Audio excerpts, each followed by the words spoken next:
Capítulo 7. El poder de conceder la libertad. Técnicamente, la prisión de Stanford es más bien una cárcel de un condado donde un grupo de adolescentes se hallan a la espera de juicio tras ser detenidos el domingo por la policía de Palo Alto. Como es lógico, no se ha fijado fecha para ningún juicio y los internos no disponen de asistencia legal. No obstante, siguiendo el consejo del padre McDermott, el capellán de la prisión, la madre de uno de los reclusos trata de encontrar un abogado para su hijo.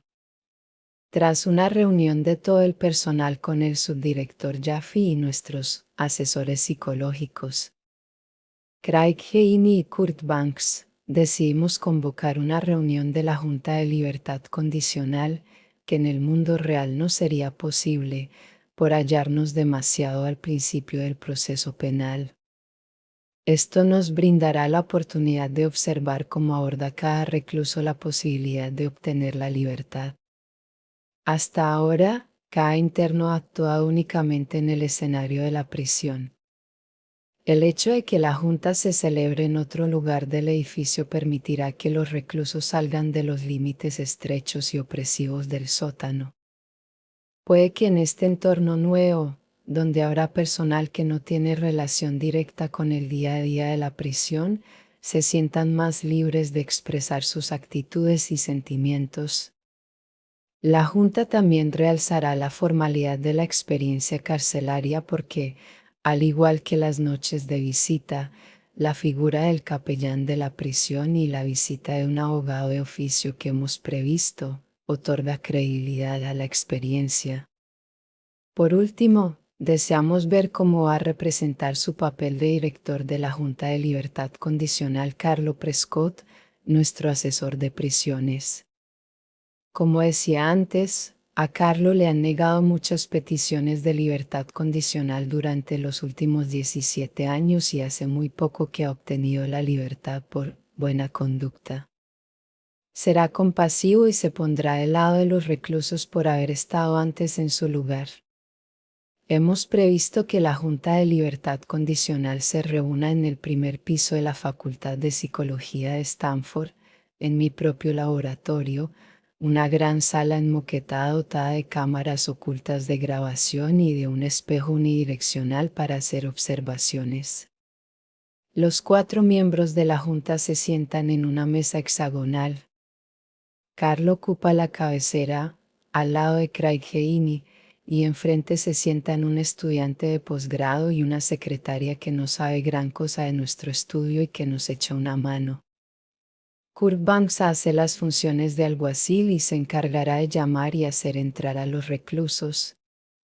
Yo me encargaré de grabar en video lo que ocurra desde la sala adyacente. De los 8 reclusos que quedan el miércoles por la mañana tras la puesta en libertad de 8.612, el personal ha considerado que 4 de ellos cumplen los requisitos para solicitar la libertad condicional por su buena conducta. Se les ha dado la oportunidad de solicitar que se examine su caso y han redactado una petición formal explicando por qué creen ser merecedores del favor de la Junta. Los otros reclusos serán atendidos otro día, aunque los carceleros desean que se niegue este derecho al recluso 416 por su persistente violación de la norma 2. Los reclusos deben comer en las horas de comer y solo en las horas de comer. La oportunidad de recobrar la libertad. Los carceleros del turno de mañana hacen formar a los 4 reclusos en el patio, como se hace normalmente para la última salida al lado de cada noche.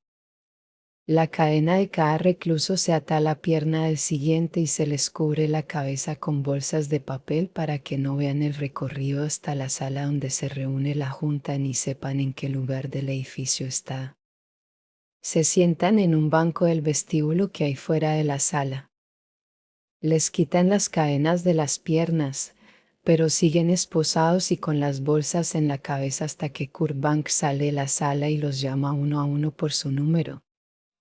Kurt, el alguacil, lee en voz alta la solicitud de cada recluso y la exposición de los carceleros que se oponen a que salga en libertad. Luego lo acompaña para que se siente a la derecha de Carlo, que se encarga de todo a partir de aquí. Primero entra el recluso Jim, 4325, a continuación Glenn, 3401, luego Rich, 1037 y, por último, Javi, 7258. Cuando abandonan la sala les ponen otra vez las esposas, la cadena y la bolsa y esperan sentados en el banco que la sesión acabe para volver todos juntos a la prisión. Antes de que comparezca el primer recluso, y mientras comprueba el equipo de grabación, Carlo explica a sus compañeros de junta algunos aspectos básicos de su tarea. La explicación se reproduce en las notas. Kurt, viendo que Carlos se va animando y está a punto de soltar uno de los largos discursos que le ha oído contar tantas veces en nuestro curso de verano, le insta que acabe, habrá que empezar ya, que el tiempo vuela. 4325 se declara inocente. El recluso Jim, 4325 entra en la sala, le han quitado las esposas y se le ofrece asiento. Sin preámbulos, Carlo le pregunta, ¿de qué se le acusa? ¿Cómo se declara? 4325 responde con la seriedad que exige la situación. Señor, se me acusa de robo a mano armada. Y me declaro inocente. ¿Inocente? Carlo finge una gran sorpresa. ¿Me está diciendo usted que los agentes que le detuvieron no sabían lo que hacían, que ha habido algún error, alguna confusión, que unas personas formadas para hacer cumplir la ley y que a buen seguro tienen muchos años de experiencia, le han elegido precisamente a usted entre todos los habitantes de Palo Alto porque no saben de qué hablan, porque se han confundido y creen que usted ha hecho algo? En resumen, ¿me está diciendo usted que mienten, que son unos mentirosos? 4325. No digo que mientan, supongo que tendrán pruebas y tal. Y respeto totalmente sus conocimientos profesionales y todo eso. Yo no he visto ninguna prueba, pero supongo que si me han detenido es porque habrá alguna. El recluso se somete a la autoridad superior, su seguridad inicial se va diluyendo ante la imponente presencia de Carlo. Carlo Prescott, en ese caso, me confirma usted que le han detenido por algo. 4325. Bueno, supongo que si me han detenido habrá sido por algo.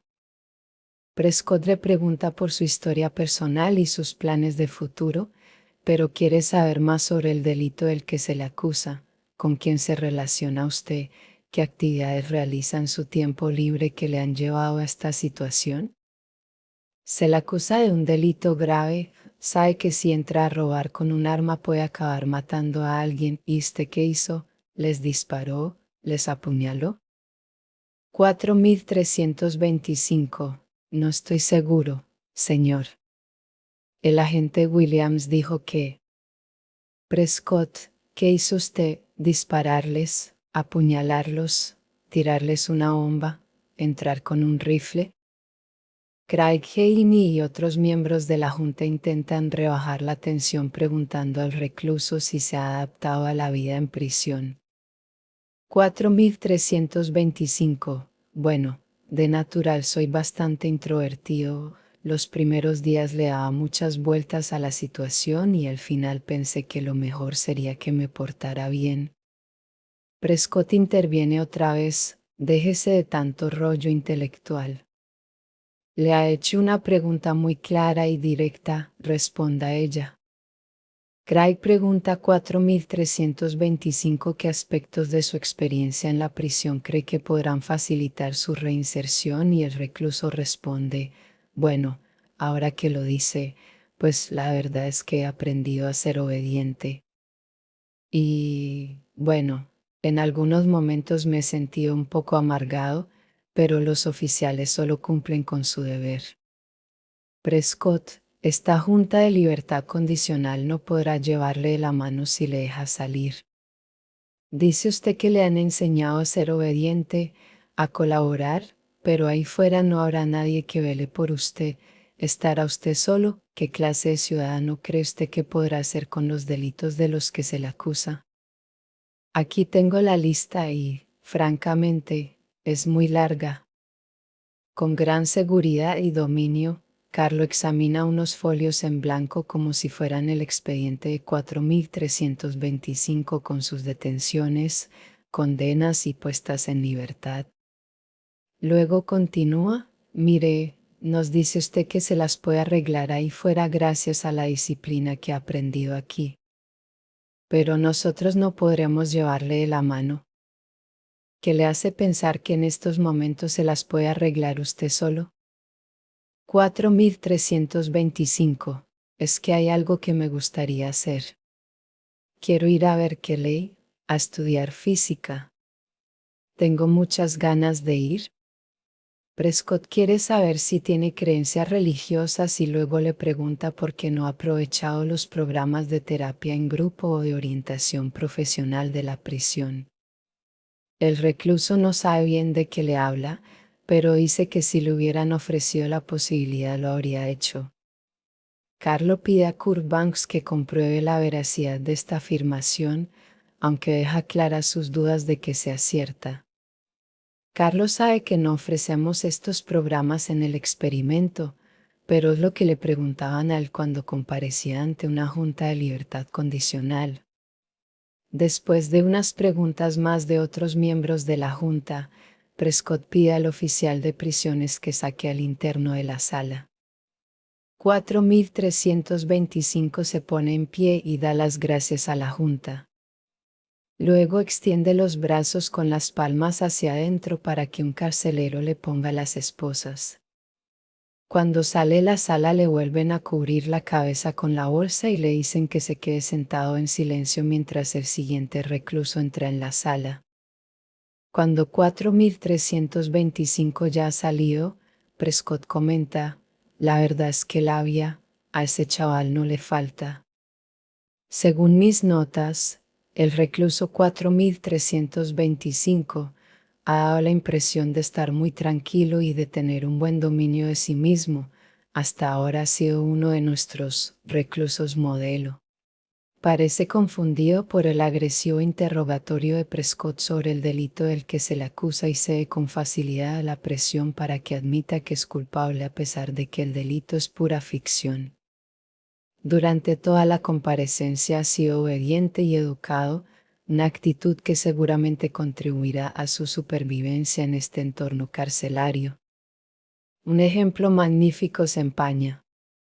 A continuación, Kurt hace entrar al recluso 3401 y lee en voz alta su solicitud.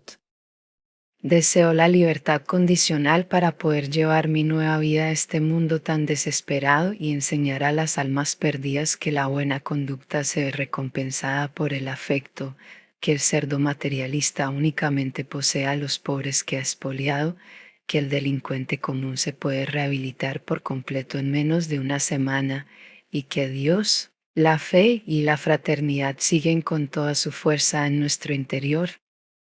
Creo ser merecedor de la libertad condicional porque mi conducta ha sido irreprochable a lo largo de toda mi estancia.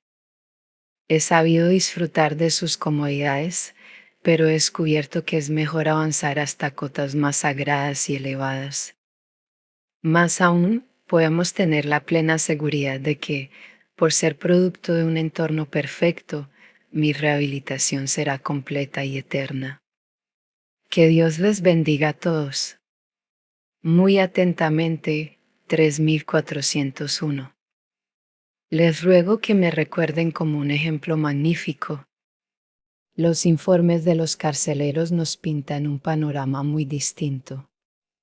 El interno 3401 causa problemas sin cesar, aunque es un alborotador de 3 al cuarto, porque se limita a seguir con docilidad cualquier mal ejemplo. No hay en su interior nada bueno que desarrollar. Recomiendo que no se le conceda la libertad condicional. Firmado, Oficial Arnett.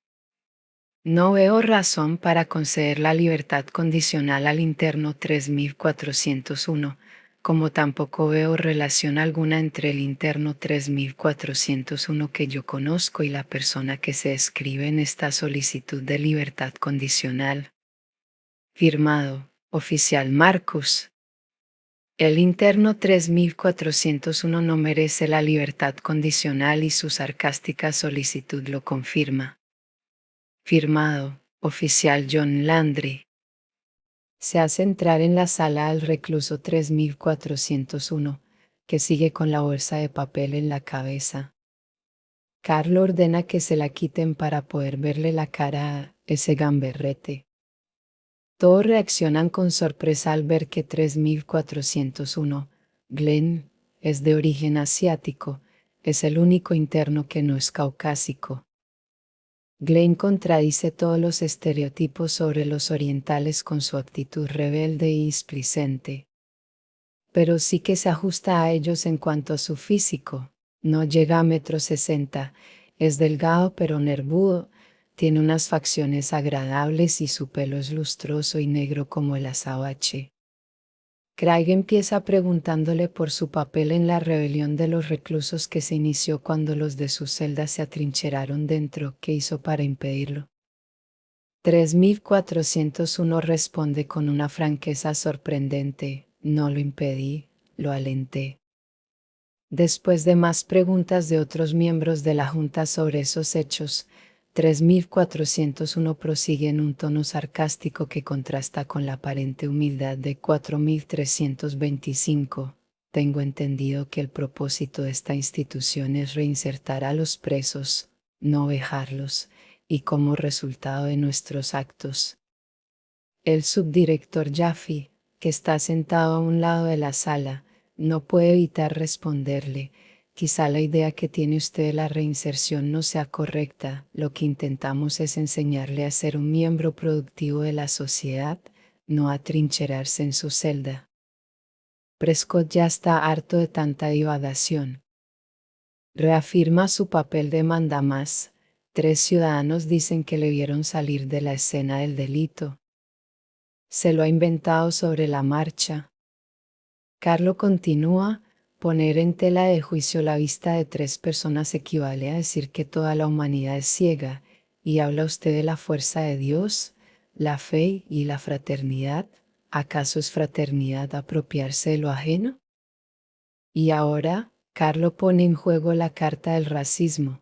En las prisiones hay muy pocos orientales como usted. La verdad es que en general son buenos ciudadanos. Usted no ha dejado de causar problemas, se ha burlado de la prisión, viene aquí y nos habla de reinserción como si fuera capaz de dirigir una prisión. Se sienta en esta mesa e interrumpe al subdirector, como si lo que usted dice fuera más importante que lo que diga él. Francamente, no le haría la libertad ni que fuera usted el último interno de la prisión. No creo que tengamos a nadie con menos posibilidades de obtenerla. ¿Qué me dice? Que tiene usted todo el derecho a expresar su opinión, señor, dice 3401. Mi opinión tiene bastante peso en esta junta, le responde Carlo airado. Prescott hace más preguntas al recluso sin darle la oportunidad de responder y termina censurándolo y dando su caso por resuelto. No creo que haga falta dedicarle más tiempo.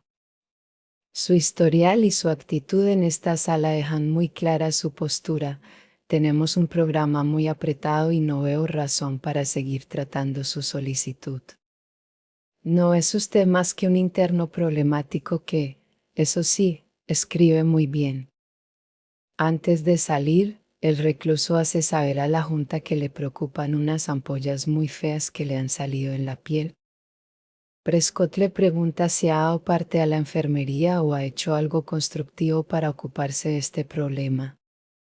Cuando el recluso dice que no, Carlo le recuerda que esa es una junta de libertad condicional, no una junta médica, y le dirige unas últimas palabras: tratamos de hallar alguna razón para conceder la libertad condicional a todo el que la solicita, y cuando alguien entra en esta prisión está en sus manos mantener limpio su expediente, actuar de una manera que nos indique que puede adaptarse a la sociedad. Quiero que reflexiones sobre algunas de las cosas que usted mismo ha escrito. Es usted inteligente y domina la lengua. Hasta puede que llegue a cambiar, sí, creo que algún día tendrá usted la oportunidad de cambiar. Carlos se dirige al carcelero y le hace un gesto para que saque al recluso de la sala. Convertido ahora en un muchacho con cara de arrepentido, el recluso extiende lentamente los brazos para que le pongan las esposas y se va de la sala. Quizás se haya dado cuenta de que su actitud displicente le ha costado cara, que no estaba preparado para la seriedad de la entrevista y de la Junta de Libertad Condicional. Mis notas indican que el recluso 3401 es una persona más compleja de lo que parece a primera vista. Presenta una mezcla de rasgos muy interesante. Normalmente, en su trato con los carceleros es serio, educado, pero para solicitar la libertad condicional ha redactado una carta sobrada de humor y sarcasmo donde habla de una reinserción inexistente, de su espiritualidad personal y de su conducta ejemplar como recluso. No parece caer nada bien a los carceleros, como se desprende de los informes que desaconsejan concederle la libertad. Su atrevido escrito de solicitud contrasta con su conducta, con el joven apagado e incluso acobardado que vemos en esta sala. Aquí no se permiten bromas. La Junta, y sobre todo Prescott, va por y con cierta hazaña y no sabe hacer frente al ataque de una manera eficaz. A medida que avanza la comparecencia va adoptando una postura más retraída e indiferente. Me pregunto si logrará soportar las 2 semanas completas. Un rebelde se echa atrás. El siguiente recluso es Rich 1037, aquel cuya madre se quedó tan preocupada cuando vino de visita. Es el recluso que se ha encerrado en la celda 2 esta misma mañana. También suele frecuentar el hoyo. Su solicitud es interesante, pero pierde mucho si se lee deprisa y con el tono monótono y frío de Kurt Banks. Me gustaría obtener la libertad provisional para poder pasar los últimos instantes de mi adolescencia con mis amigos de siempre. El lunes cumpliré 20 años. Creo que el personal de la prisión me ha hecho ver muchas de mis flaquezas. El lunes pasado me rebelé porque pensaba que se me trataba injustamente. Pero aquella noche me di cuenta de que no era digno de un trato mejor. Desde entonces me he esforzado en colaborar y ahora sé que el personal de la prisión no tiene otro interés que mi bienestar y el de los otros reclusos. A pesar de mi falta de respeto imperdonable hacia ellos y sus deseos, me han tratado y me siguen tratando bien. Respeto sobre todo su capacidad para ofrecer la otra mejilla y creo que gracias a su bondad he podido rehabilitarme y convertirme en una persona mejor. Atentamente, 1037. 3 carceleros han ofrecido una recomendación colectiva que Kurt también lee en voz alta. Aunque 1037 ha mejorado desde su rebelión, creemos que debe mejorar mucho más para que sea un verdadero ejemplo de nuestra labor de corrección. Estamos de acuerdo cuando 1037 dice que ha mejorado mucho, pero su nivel aún no es aceptable.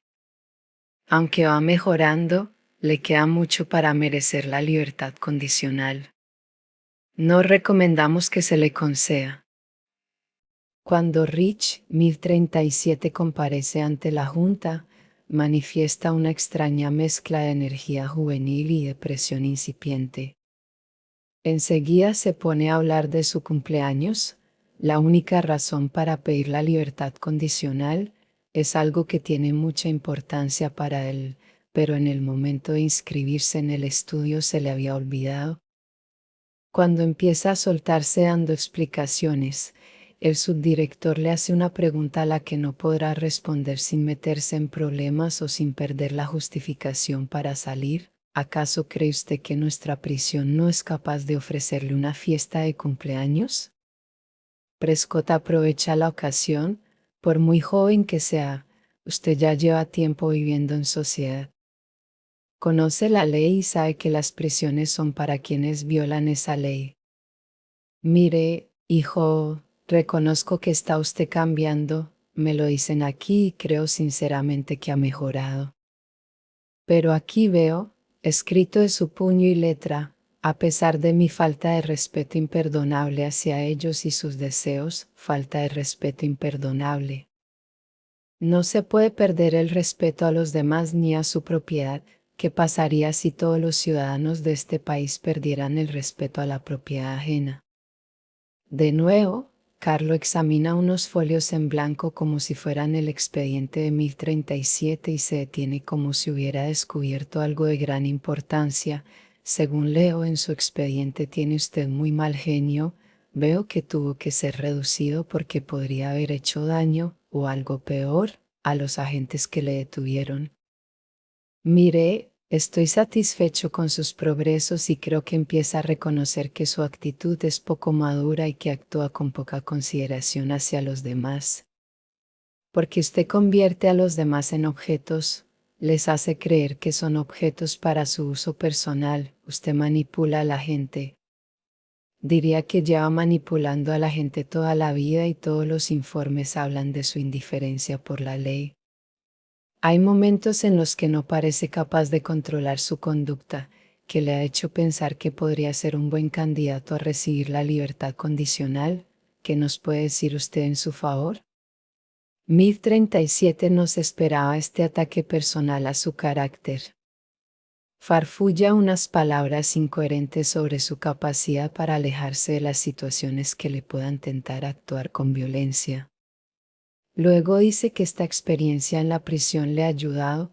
He visto cómo reaccionan personas diferentes a situaciones muy distintas, cómo se comportan con los demás, cómo hablan con sus compañeros de celda, sus reacciones ante las mismas situaciones.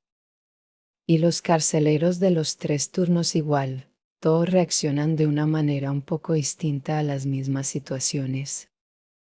Luego, 1037 saca el tema de sus flaquezas, sobre todo su papel como agitador en la rebelión del lunes. Su actitud es ahora totalmente sumisa.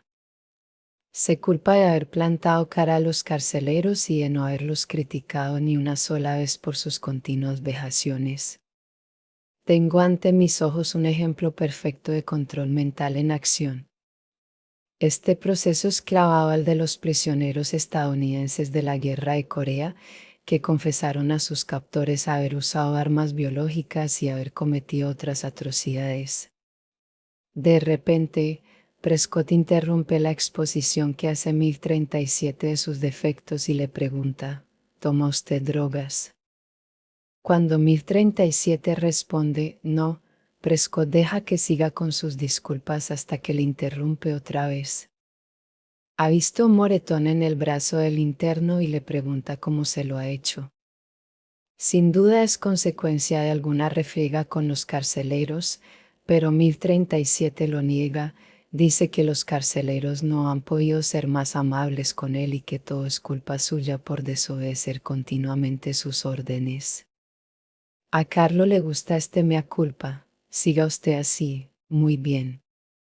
1037 admite que estaría dispuesto a renunciar a cobrar a cambio de recibir la libertad condicional, una postura muy extrema, porque ha tenido que pasar por muchas cosas y no recibiría nada a cambio. En general responde bien a todas las preguntas de la Junta, pero como observa Prescott en sus comentarios después de la sesión, se le ve constantemente al borde de la depresión. Su madre ya había detectado este estado de ánimo solo con verle, como me dijo cuando hablamos en mi despacho. Es como si quisiera aguantar para demostrar su virilidad, quizás a su padre. Da alguna respuesta interesante cuando le preguntan qué ha sacado de su experiencia en la prisión, pero la mayoría de ellas son superficiales y parecen claramente destinadas a complacer a la Junta. Al niño guapo lo pone en verde. El último en entrar es el apuesto Javi, 7258, cuya solicitud lee Kurt con cierto desdén. Mi principal razón para solicitar la libertad condicional es que mi novia se va de vacaciones y me gustaría estar un poco con ella antes de que se vaya, sobre todo porque, cuando vuelva, yo tendré que irme a la universidad. Si salgo al final de las 2 semanas solo la podré ver media hora. En la prisión no podemos despedirnos ni hablar como nos gustaría por la presencia de sus acompañantes y de los oficiales. Otra razón es que creo que ustedes ya han visto cómo soy y saben que no voy a cambiar. Y con cambiar quiero decir incumplir las normas fijadas para los reclusos, por lo que concederme la libertad condicional supondría un ahorro de tiempo para mí y de gastos para ustedes. Es verdad que intenté fugarme con mi anterior compañero de celda, 8612, pero al verme sentado, desnudo y solo en la celda vi claramente que no debía enfrentarme a los oficiales y desde aquel momento he seguido todas las normas al pie de la letra. Además, habrán visto ustedes que tengo la celda más limpia y ordenada de la prisión. También en este caso el informe del oficial Arnett contradice lo que expone el recluso. El interno 7258 es un listillo que se las da de rebelde, manifiesta Arnett como valoración global. Luego añade su cínica recomendación: debería seguir aquí hasta que cumpla la condena o hasta que se pudra, lo que suceda más tarde. El oficial Marcus es más positivo: el recluso 7258 me cae bien y se porta correctamente, pero no creo que tenga más derecho a la libertad condicional que los otros reclusos y espero que su experiencia en la prisión tenga un efecto positivo en su carácter más bien indisciplinado. John Landry escribe: también a mí me cae bien 7258, casi tanto como 8612, David, nuestro espía, pero no creo que deba obtener la libertad condicional. No iré tan lejos como Arnett, pero no se le debería conceder.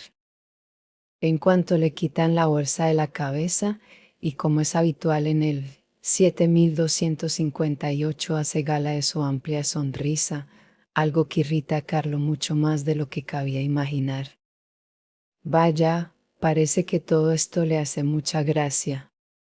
Veo que el informe del señor Arnett le escribe a la perfección cuando dice que es un listillo que se las da de rebelde. ¿No será usted una de esas personas a las que no les importa nada en la vida? Cuando empieza a contestar, Prescott le interrumpe y le pregunta por sus estudios. Tengo previsto empezar mis estudios universitarios en otoño, en Oregon State. Prescott se dirige a los miembros de la junta. Señores, estarán de acuerdo conmigo en que la educación es inútil para algunas personas. Hay personas que no deberían verse forzadas a ir a la universidad. Seguramente serían más felices trabajando de mecánicos o dependientes, dice señalando desdeñosamente al recluso con la mano. Bien, sigamos. ¿Qué ha hecho usted para estar encerrado aquí? Nada, señor, solo firmar para participar en un experimento. En otras circunstancias, esta verdad podría haber acabado con todo el tinglado, pero Prescott no se da por enterado. Vaya, así que el listillo cree que esto es un simple experimento. Vuelve a hacerse con el mando de la situación fingiendo examinar el expediente del recluso.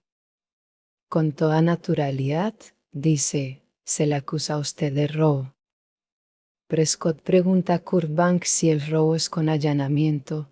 Kurt le responde con un sí. Con allanamiento, ya me lo pensaba. Ha llegado el momento de enseñar a este joven algunas lecciones, empezando por recordarle lo que les pasa a los reclusos pillados en un intento de fuga. Tiene usted 18 años y mire lo que ha hecho con su vida.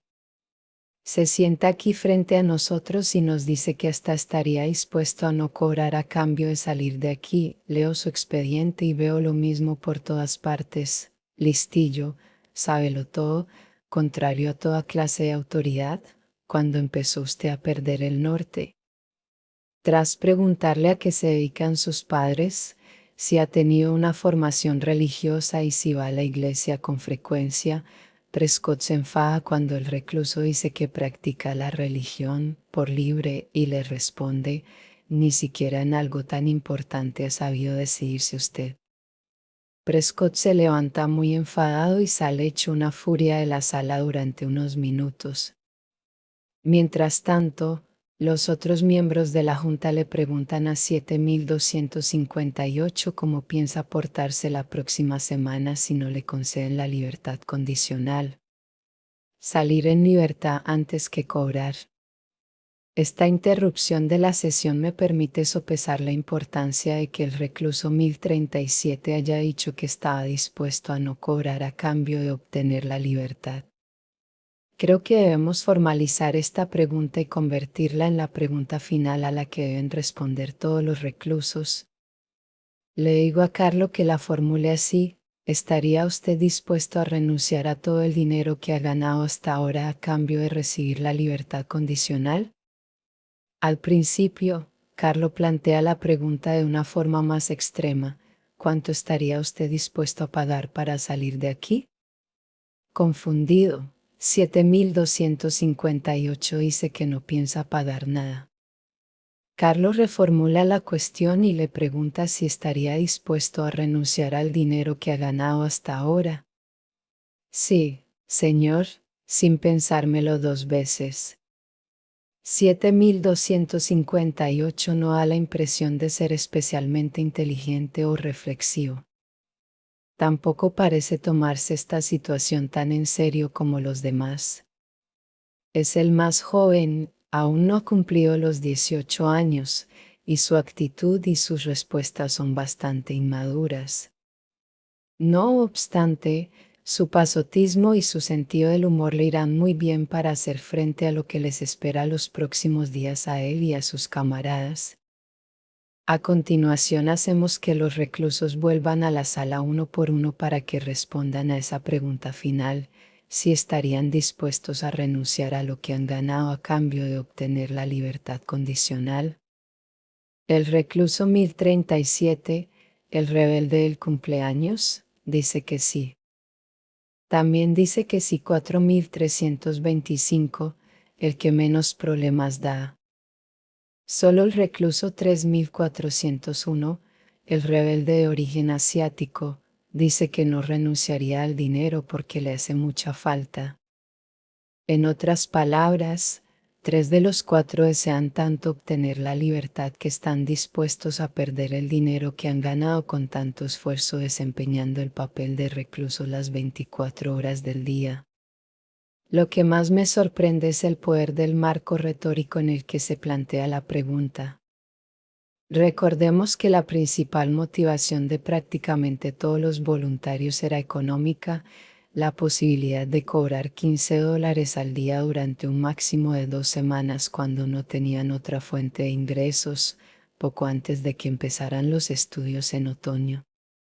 Ahora, a pesar de todo el sufrimiento que han padecido, a pesar de los maltratos físicos y psicológicos que han soportado, los recuentos interminables en plena madrugada, la maldad arbitraria y creativa de algunos carceleros, la falta de intimidad, la desnudez, los periodos de aislamiento, las cadenas, las bolsas en la cabeza, la comida asquerosa y la mínima ropa de cama, la mayoría de los reclusos están dispuestos a no cobrar nada por salir de ese lugar. Pero quizás sea más sorprendente que, después de decir que el dinero les importa menos que la libertad, todos vuelvan a someterse pasivamente al sistema, extienden los brazos para que les pongan las esposas, agachan la cabeza para que se la cubran con la bolsa y, después de que les pongan las cadenas en los tobillos, siguen como borregos al carcelero para volver al sótano de la prisión. Durante su comparecencia ante la Junta han estado físicamente fuera de la prisión, en presencia de unos civiles que no estaban relacionados directamente con sus torturadores de abajo. Me pregunto por qué ninguno de ellos ha dicho, puesto que renunció a cobrar, puedo abandonar este experimento y exigir que me pongan en libertad ahora mismo. Habríamos tenido que acceder a ello y soltarles de inmediato, pero no lo han dicho.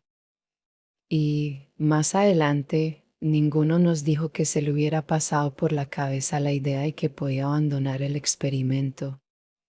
Y es que prácticamente todos habían dejado de ver su experiencia como un simple experimento.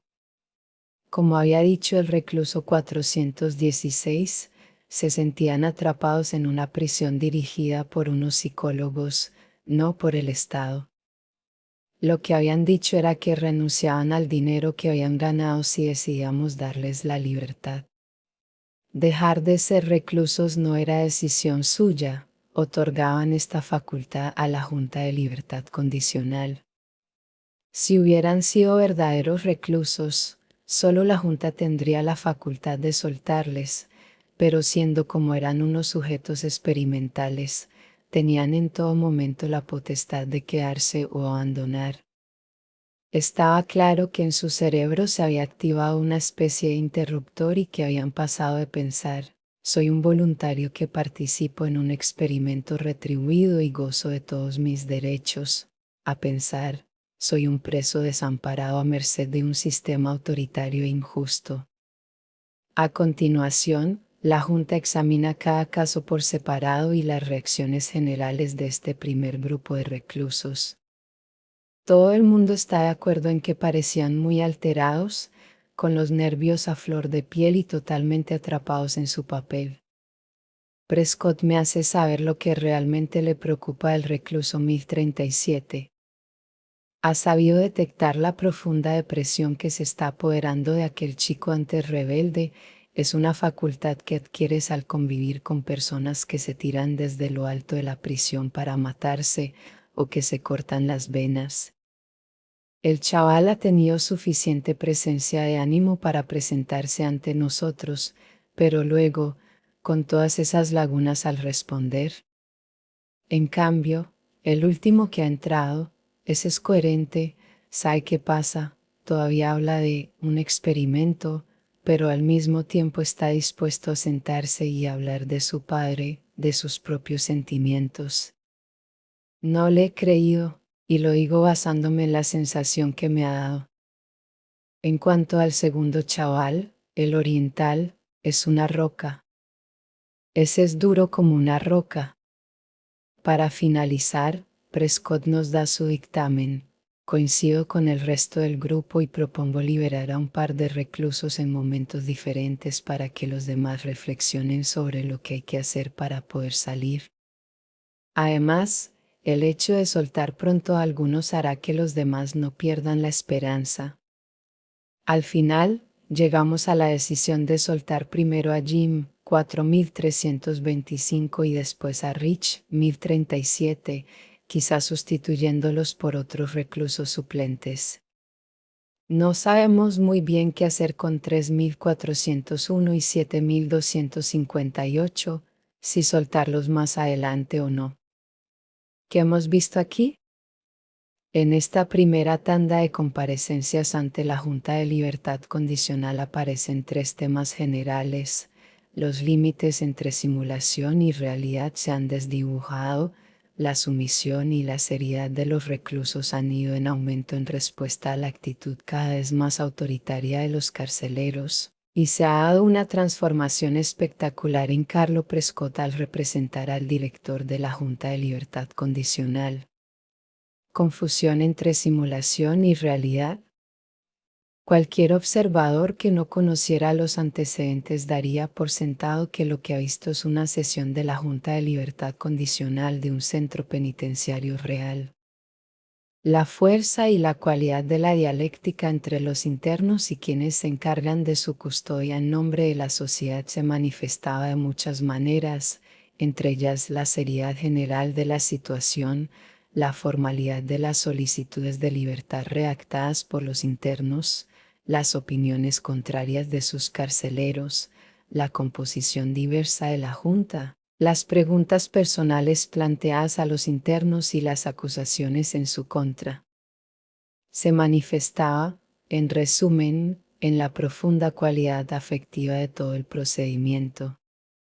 La base de esta interacción se observa claramente en las preguntas que hace la Junta y las respuestas que dan los reclusos en relación con el historial delictivo, los mecanismos de reinserción, la búsqueda de asistencia legal, la fecha de los juicios y los planes de futuro de los reclusos.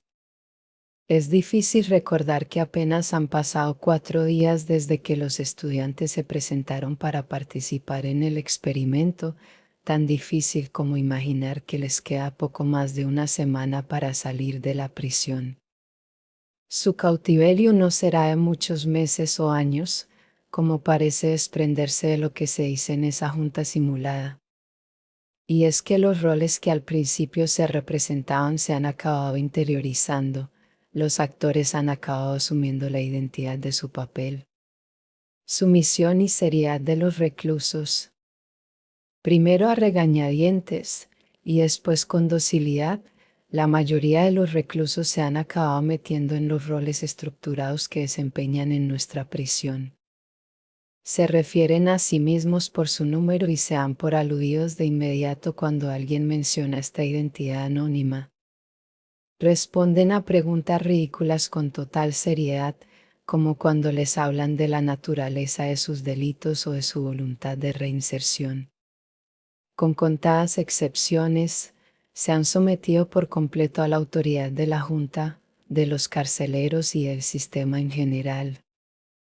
Solo el recluso 7258 ha osado decir que la razón por la que estaba allí era que se había inscrito en un experimento, pero enseguida se ha echado atrás ante el ataque verbal de Prescott. La frivolidad de algunas solicitudes de libertad, sobre todo la de 3401, el estudiante de origen asiático, se viene abajo cuando la Junta deja claro que esta actitud no conduce a la liberación. La mayoría de los reclusos parecen haber aceptado por completo las premisas de la situación. Ya no se oponen ni rebelan ante nada que se les diga o se les ordene. Son como actores del método Stanislavski, que siguen metidos en su papel cuando no están en el escenario ni delante de la cámara, y su papel acaba devorando su identidad. Para quienes abogan por el carácter innato de la dignidad del ser humano, debe ser inquietante observar el servilismo de los reclusos antes rebeldes, las súplicas de los héroes de unos días atrás. Glenn 3401, el belicoso recluso asiático, ha tenido que ser puesto en libertad pocas horas después de su intensa experiencia con la Junta de Libertad Condicional porque le ha salido una urticaria por todo el cuerpo. Ha sido atendido en el centro médico del campus y después le hemos dicho que se fuera a su casa. La urticaria es la vía que ha elegido su cuerpo para lograr la libertad. Para Doug, 8612 fue su crisis emocional. La espectacular transformación del presidente de la Junta de Libertad Condicional. Hace más de 3 meses que conozco a Carlo Prescott y he estado en contacto con él prácticamente a diario, en persona o por medio de largas y frecuentes llamadas telefónicas. Al colaborar con él para impartir un curso de 6 semanas de duración sobre la psicología del encarcelamiento, pude ver que era muy crítico con un sistema penitenciario al que veía como un instrumento fascista dedicado a la opresión de las personas de color. Tiene una visión muy clara de la forma en que las prisiones y otros sistemas autoritarios de control pueden cambiar a quienes caen en sus garras, sean reclusos o carceleros. En su programa de los sábados por la noche en la emisora local de Radio Cageo, Carlo conciencia a sus oyentes del fracaso de esta institución anticuada y cara en cuyo mantenimiento se malgastan sus impuestos. Me ha hablado de las pesadillas que tenía antes de cada reunión anual de la Junta de Libertad Condicional, en la que los internos tienen unos minutos para presentar su solicitud ante una junta cuyos miembros no parecen prestar atención y se dedican a hojear gruesos expedientes. Muchas veces esos papeles no tienen nada que ver con el preso que les habla, sino con el que se presentará a continuación, Así pueden ahorrar algo de tiempo. Si a un preso le preguntan algo sobre su condena o sobre cualquier otro dato negativo de su expediente, ya sabe que la solicitud le será denegada hasta el año siguiente porque defender este pasado le impide hablar de un futuro positivo. Los relatos de Carlo me hacen ver la clase de furia que genera esta indiferencia arbitraria en la inmensa mayoría de los reclusos que ven denegada su libertad año tras año, como le ocurría a él. ¿Y qué lecciones profundas se aprenden en una situación así? Admirar el poder y despreciar la debilidad. Dominar en lugar de negociar. Dar a quien ponga la otra mejilla.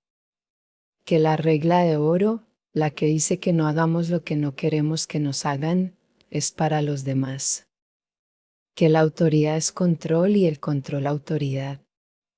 Estas son también las lecciones que aprenden los hijos de padres maltratadores, la mitad de los cuales acabarán maltratando a sus propios hijos, a sus cónyuges y a sus padres. Esta mitad se identifica con su agresor y perpetúa la violencia, la otra mitad aprende a identificarse con los maltratados y siente compasión. Pero la investigación no nos ayuda a predecir qué niños maltratados serán maltratadores y cuáles compasivos. Un paréntesis para un ejemplo de poder sin compasión. Todo esto me recuerda a la demostración clásica de Jane Elliott, una maestra de primaria que enseñaba a sus alumnos la naturaleza de los prejuicios y de la discriminación, estableciendo una relación arbitraria entre el color de los ojos de los niños y su estatus en la clase. Cuando a los niños se les decía que los de ojos azules eran superiores a los de ojos castaños, los de ojos azules adoptaban enseguida una actitud dominante hacia los niños de ojos castaños y llegaban a maltratarlos verbal y físicamente. Además, el rendimiento en clase de los niños superiores de ojos azules mejoraba, una mejora estadísticamente significativa, como pude comprobar con los datos originales de Elliott, mientras que el de los niños inferiores de ojos castaños empeoraba.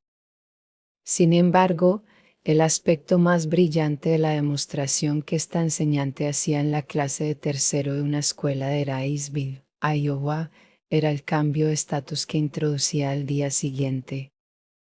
La señorita Elliot decía a la clase que se había equivocado, que lo había dicho al revés, que los niños de ojos castaños eran superiores a los de ojos azules. Los de ojos castaños, que habían sufrido el impacto negativo de la discriminación, tenían la oportunidad de mostrar compasión ahora que eran ellos los que estaban arriba.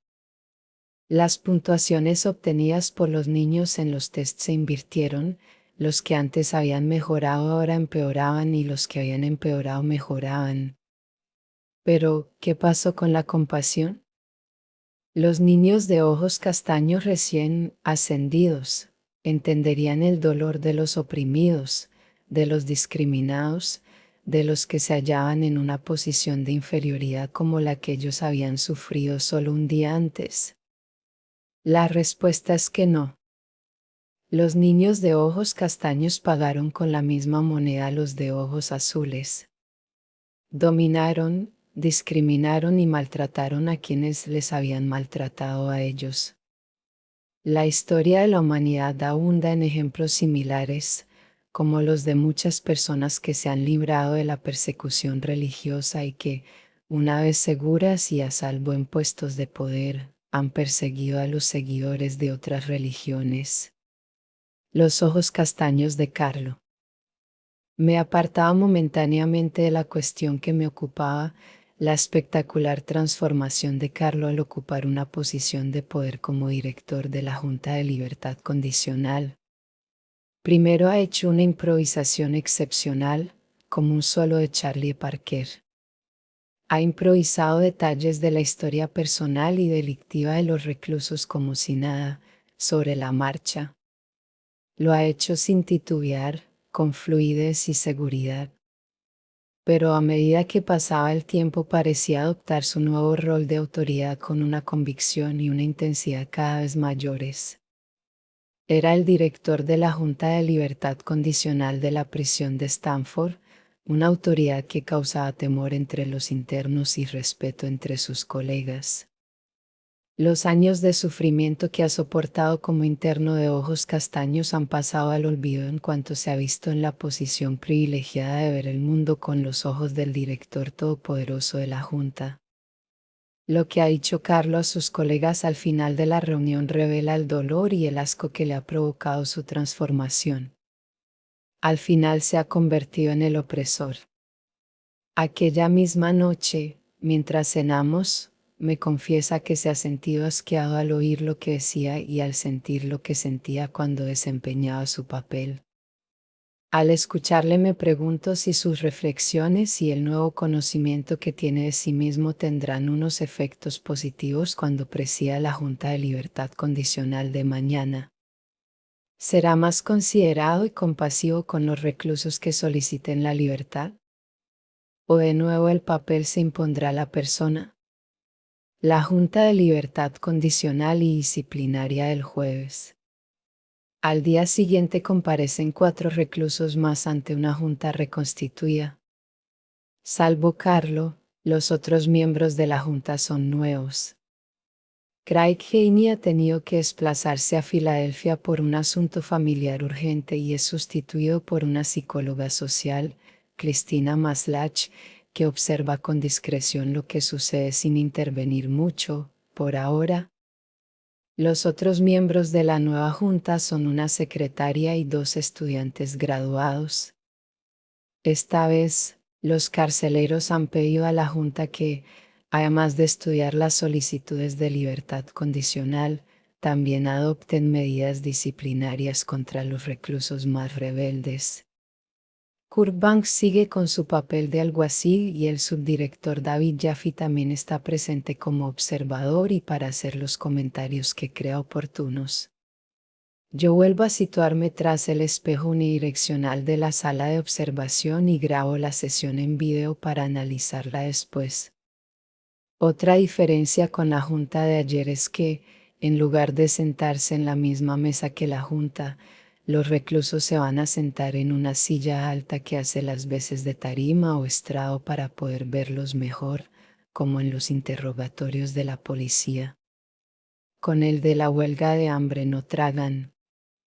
El primer recluso de la lista es 416, que ha ingresado hace muy poco y sigue en huelga de hambre. Kurt Banks lee en voz alta los actos de indisciplina de los que le acusan varios carceleros. Arnett está especialmente enfadado porque los carceleros no saben qué hacer con él. Lleva aquí muy poco tiempo, pero desde que ha llegado no ha dejado de alterar el orden y la buena marcha de la prisión. El recluso dice inmediatamente que tienen razón, que no va a contradecir ninguna acusación. Insiste en recibir asistencia legal antes de acceder a comer nada que le sirvan en la prisión. Prescott se centra en su exigencia de asistencia legal y le dice que se explique. El recluso 416 responde de una manera extraña, a todos los efectos. Estoy encarcelado porque he firmado un contrato sin tener la edad legal para hacerlo. En otras palabras, o le traemos un abogado para que lleve su caso y lo saque de la cárcel, o seguirá con la huelga de hambre hasta enfermar. De este modo, razona, las autoridades de la prisión se verán obligadas a soltarle. Este joven flacucho se presenta ante la junta igual que ante los guardias, como una persona inteligente, decidida y de sólidas convicciones. Sin embargo, la justificación para impugnar su encarcelamiento, que no tenía la edad legal para firmar el contrato de consentimiento informado por el que participaba en el estudio, parece demasiado legalista y detallada para alguien que se guía por unos principios ideológicos. A pesar de su aspecto desaliñado y demacrado, en la conducta de 416 hay algo que no inspira simpatía a quienes tratan con él, ni a los carceleros, ni a los otros reclusos, ni a la junta. Es como el vagabundo sin techo que provocan los viandantes más culpa que compasión. Cuando Prescott le pregunta por qué delito le han metido en la cárcel, 416 responde, no hay delito, no se me acusa de nada. A mí no me ha detenido la policía de Palo Alto. Indignado, Prescott le pregunta si está en la cárcel por error. Estaba de suplente, y Prescott está confundido y furioso. Me doy cuenta de que no le he explicado que 416 no es como los demás porque acaba de ingresar para sustituir a otro recluso. ¿Pero usted de qué va? ¿Es que estudia filosofía? Carlo enciende un cigarrillo con calma, quizá buscando otra línea de ataque, porque no ha dejado de filosofar desde que ha entrado. Uno de los miembros de la Junta recomienda que haga ejercicio como medida disciplinaria. Cuando 416 protesta diciendo que ya le han obligado a hacer demasiado, Prescott le corta diciendo, parece usted fuerte, estoy seguro de que el ejercicio le vendrá muy bien. Mira a Kurt y a Jaffe para que lo anoten en su lista. Por último, cuando se le hace la tendenciosa pregunta final, si renunciaría a todo el dinero que ha ganado como recluso a cambio de obtener la libertad condicional, 416 contesta de inmediato y con actitud provocadora, por supuesto que sí. No creo que mi tiempo valga tampoco. Carlos ya se ha hartado. Llévenselo de aquí. Y entonces, 416 hace exactamente lo mismo que ayer hicieron los demás, como un autómata, y sin que nadie le diga nada, se pone de pie y extiende los brazos para que le pongan las esposas en las muñecas y la bolsa en la cabeza antes de que lo saquen de la sala. Curiosamente, no exige que la Junta ponga fin ahora mismo a su participación en el estudio. Si no quiere cobrar, porque no dice simplemente, dejo el experimento. Que me traigan mi ropa y mis cosas, y adiós muy buenas. El nombre de pila de este recluso es Clay, que en inglés significa arcilla, pero tiene muy poco de blando, sigue fiel a sus principios y se mantiene firme en la estrategia que ha emprendido. No obstante, su identidad de preso le ha atrapado tanto que no se da cuenta de que puede obtener la libertad exigiendo a la Junta que le suelte aquí y ahora, mientras está físicamente fuera de la prisión. Pero lleva la prisión en la cabeza. Los adictos son presa fácil. Nada más entrar, el siguiente recluso de la lista, Paul 5704, protesta porque no le han dado la ración de tabaco que le han prometido por su buena conducta. Los carceleros le acusan de los siguientes actos de indisciplina: constante insubordinación, fuertes arranques de violencia y mal humor, incita a los otros reclusos a desobedecer. Prescott pone en duda la supuesta buena conducta de la que habla y le dice que, de seguir así, no volverá a ver un cigarrillo. El recluso contesta en voz tan baja que los miembros de la Junta tienen que decirle que hable más alto. Cuando se le dice que se porta mal aun sabiendo que ello supondrá un castigo para los otros reclusos, vuelve a hablar entre dientes, con la mirada fija en el centro de la mesa. Eso ya lo hemos hablado, que si pasa algo, pues que habrá que atenerse a las consecuencias, que si alguien hace algo, el castigado seré yo. Un miembro de la Junta le interrumpe: ¿dice usted que ha sido castigado por alguno de los otros reclusos? Por 5704 dice que sí, que ha sufrido por sus camaradas. En voz alta y con tono de burla, Prescott le dice: así que es usted un mártir, ¿eh? Bueno, yo creo que lo somos todos, dice 5704 otra vez en voz muy baja.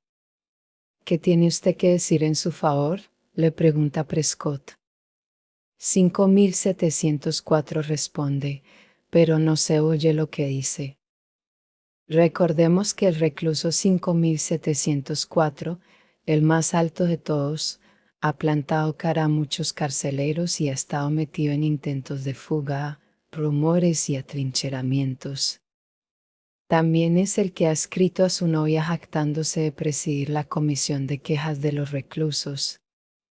Recordemos que se ha inscrito en el experimento con la intención de actuar como espía y publicar después su experiencia en revistas underground, convencido de que el experimento es un proyecto pagado por el gobierno para saber cómo doblegar a los presos políticos.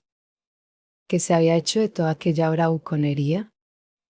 ¿Por qué se había vuelto tan incoherente de repente? Frente a nosotros, en esta sala, se sienta un joven apagado y deprimido.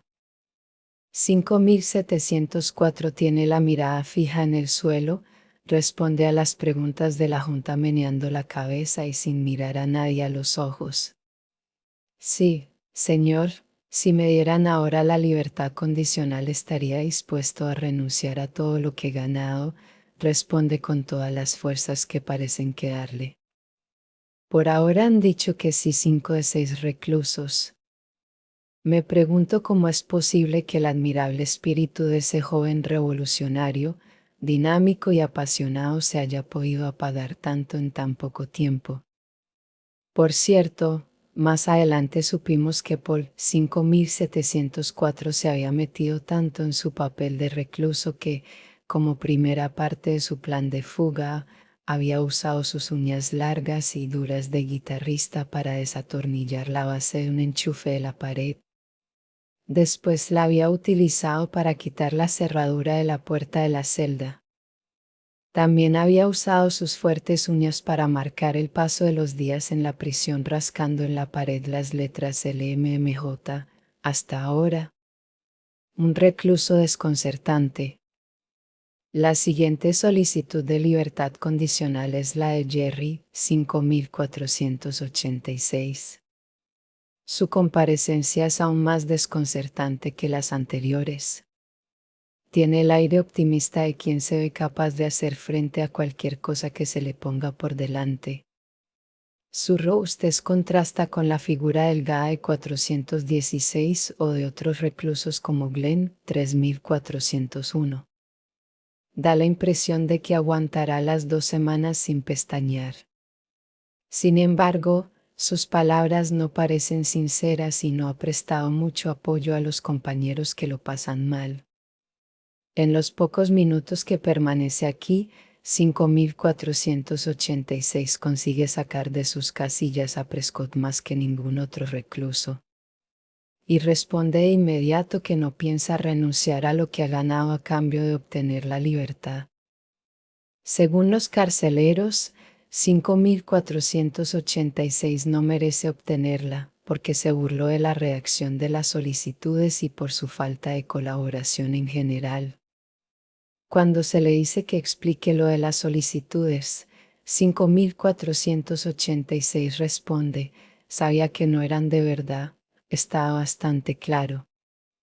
El oficial Arnett, que está en un rincón observando en silencio la comparecencia, no puede evitar interrumpirle. Le pidieron los oficiales que escribiera la solicitud.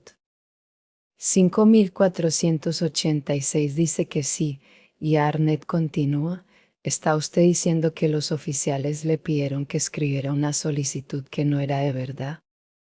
5486 dice, bueno, a lo mejor no he elegido la mejor palabra. Pero Arnett continúa y lee su informe a la Junta. El interno 5486 ha ido de mal en peor, se ha convertido en el graciosillo del grupo. ¿Lo encuentra divertido? Le espeta Carlo. Todo el mundo, en la sala, ha sonreído. Y entonces he sonreído yo, se defiende 5486. En tono intimidatorio, Carlos responde, todos los demás podemos permitirnos sonreír, esta noche vamos a dormir en casa. Aunque procura no ser tan agresivo como ayer, le pregunta, si tuviera usted las pruebas y los informes de los oficiales que tengo yo, ¿qué haría en mi lugar? ¿Cómo actuaría? ¿Qué decidiría? ¿Qué cree que debemos hacer con su solicitud?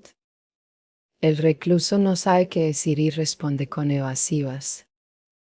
Tras unas preguntas más de los otros miembros de la junta, Prescott, exasperado, pone fin a la comparecencia. Creo que hemos visto bastante. No veo razón para perder más tiempo. El recluso se sorprende al ver que lo echan de una manera tan brusca. Está claro que ha causado una mala impresión en las personas a las que debería haber persuadido para que aprobaran su solicitud, sino en la sesión de hoy, en la siguiente. No ha sabido mirar por sus propios intereses. Kurt le dice al guardia que lo espose, le ponga la bolsa en la cabeza y lo siente en el banco del vestíbulo con los otros reclusos. Cuando acabe la siguiente y última comparecencia, todos volverán a bajar las escaleras para regresar a la vida en la prisión. El chusquero es especial. El último interno que comparece ante la Junta es 2093, el chusquero, que haciendo honor a su apodo se sienta en la silla con la espalda erguida, el pecho fuera, la cabeza atrás y la barbilla metida hacia adentro. Pocas veces he visto una postura marcial más perfecta. Solicita la libertad condicional para poder dedicarse a empresas más productivas y observa, además, que ha obedecido todas las normas desde el primer momento. A diferencia de la mayoría de sus camaradas, 2093 no renunciaría a cobrar a cambio de la libertad condicional. Renunciar a cobrar lo que he ganado hasta ahora sería desperdiciar aún más los 5 días de mi vida que he pasado aquí. Añade que la cantidad relativamente pequeña que va a cobrar apenas compensa el periodo de servicio. Prescott se encara con él, le dice que no parece sincero, que parece tenerlo todo pensando, que no es espontáneo, que usa palabras que ocultan lo que siente. El chusquero se disculpa por dar esa impresión, porque siempre habla con franqueza y se esfuerza por expresar claramente lo que quiere decir. Eso ablanda a Carlo, que le asegura que tanto él como la Junta estudiarán a fondo su solicitud y le elogia por su buena conducta en la prisión. Antes de acabar la entrevista, Carlo le pregunta al chusquero por qué no ha solicitado la libertad condicional la primera vez que tuvo la oportunidad de hacerlo. El chusquero responde, la habría solicitado si no lo hubiera hecho ya un número de reclusos suficiente. Consideraba que había otros reclusos que lo pasaban peor que él y no quería que su solicitud pasara por delante de las de ellos. Carlo le reprende levemente por esta magnífica muestra de nobleza, porque la considera un intento más bien tosco de influir en la Junta. La cara de sorpresa del chusquero deja claro que hablaba en serio y que no intentaba impresionar a nadie, y menos a los miembros de la Junta. Esto parece intrigar a Carlo, que desea conocer más detalles de la vida privada del joven.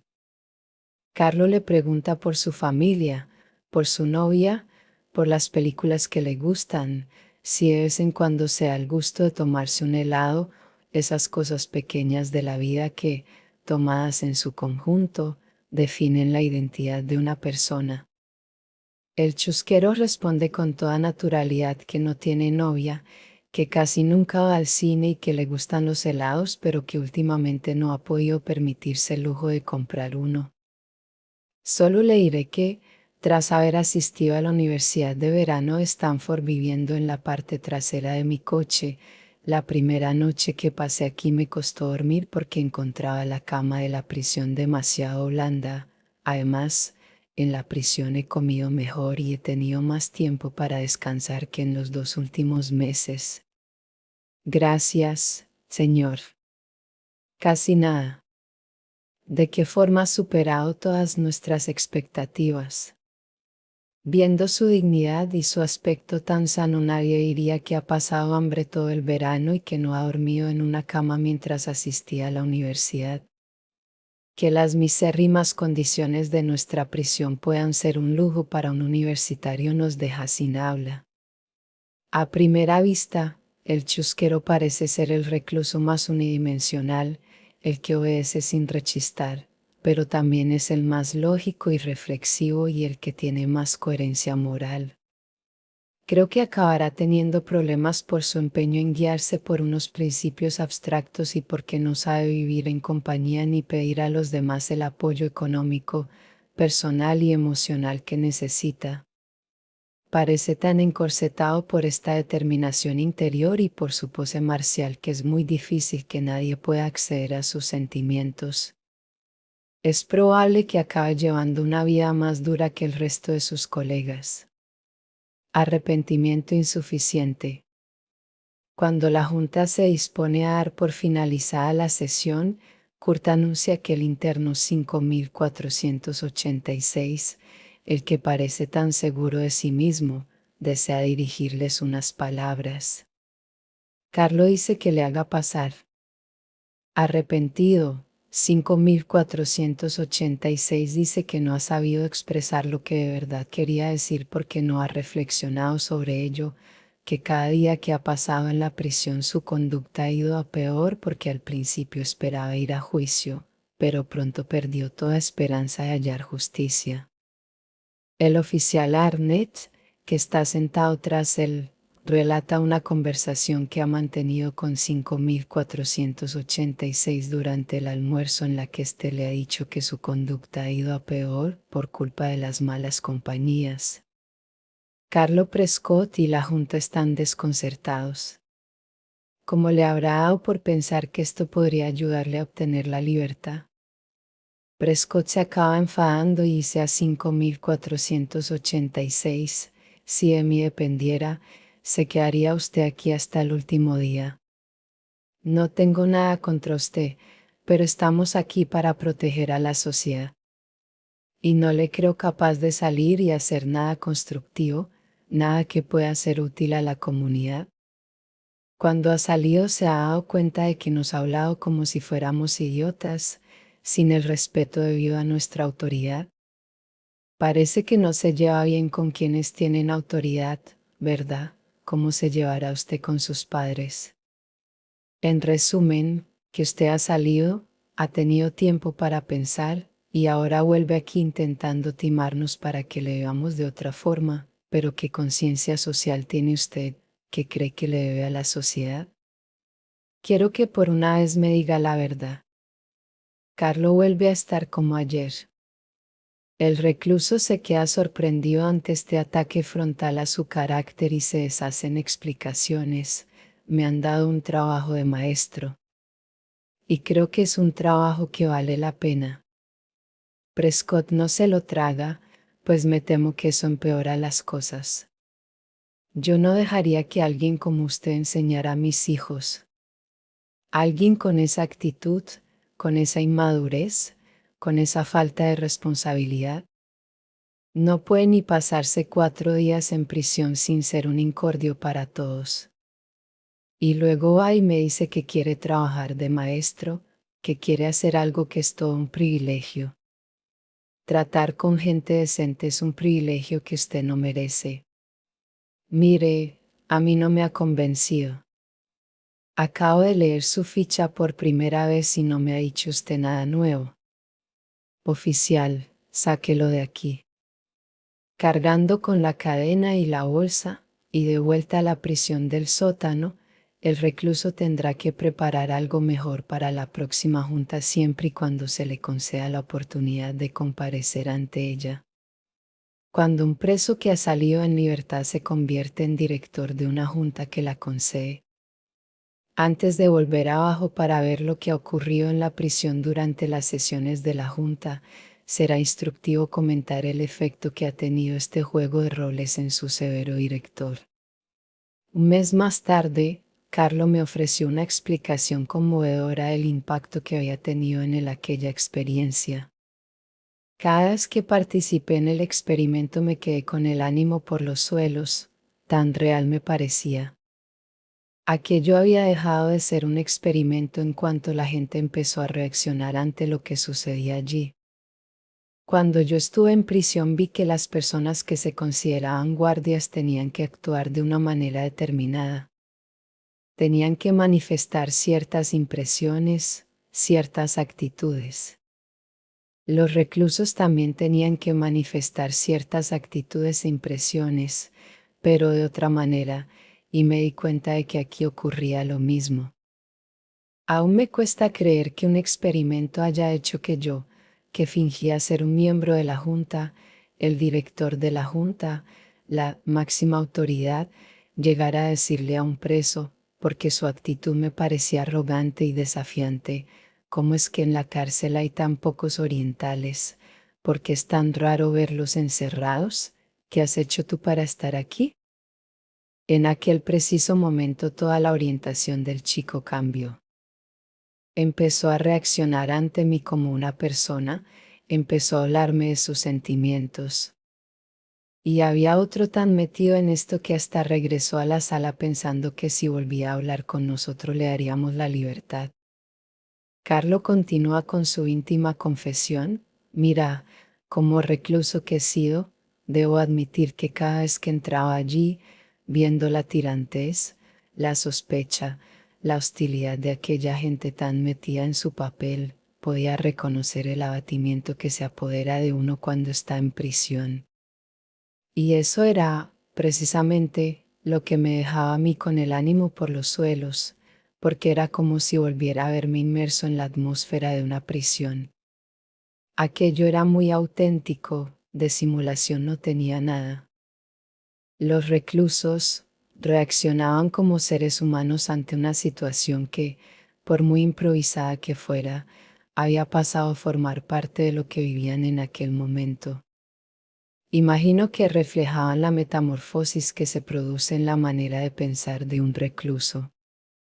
Después de todo, un recluso sabe que ocurren cosas en el mundo exterior, construyen puentes, nacen niños, y que él no tiene nada que ver con ellas. Por primera vez está totalmente aislado del resto de la sociedad o, en el fondo, del resto de la humanidad. Aquellos que ve a su alrededor, con su canguelo, su hedor y su amargura, se convierten en sus camaradas, y ya no le queda ninguna razón para identificarse con el lugar de donde viene, salvo por las pocas veces que recibe una visita o que pasa algo especial, como comparecer ante la Junta de Libertad Condicional. Solo le quedan esos momentos, esos instantes. No me sorprendió, y tampoco me gustó mucho, ver confirmada mi creencia de que la gente se convierte en el papel que representa, de que los carceleros se convierten en símbolos de autoridad y no puedes plantarles cara, de que no hay normas ni derechos que protejan a los reclusos. Les ocurre a los carceleros de las prisiones, y les ocurre a los universitarios que juegan a ser carceleros. En cambio, el recluso, que se debe plantear su situación en función de lo rebelde que sea, de la medida en que pueda distanciarse de esta experiencia, se debe enfrentar cada día a su propio desamparo. Tiene que conjugar su resentimiento y la eficacia de su rebeldía con la realidad de que, por muy heroico o valiente que pueda sentirse en determinados momentos, le seguirán contando en los recuentos y seguirá sometido al régimen de la prisión. Como colofón a estas reflexiones creo oportuno citar un pasaje también muy profundo de las cartas que un preso político, George Jackson, escribió un poco antes de que Carlo hiciera esta íntima confesión. El abogado de Jackson quería que yo testificara en su defensa en el juicio que se iba a celebrar contra los Soledad Brothers, pero Jackson fue asesinado antes de que pudiera hacerlo, justo el día después de que acabara nuestro estudio. La verdad es que es muy raro poder encontrar aquí algo de lo que reírse. Todo el mundo está encerrado las 24 horas del día. Nadie tiene pasado, ni futuro, ni metas, salvo la comida siguiente. Están todos asustados, confundidos y condenados por un mundo que saben que ellos no han hecho, que ven que no pueden cambiar, y entonces arman todo este estrépito para no oír lo que su mente les intenta decir. Si se ríen es para decirse a sí mismos y decir a los demás que no están asustados. Ríen como el supersticioso que silba o canta cuando pasa por el cementerio.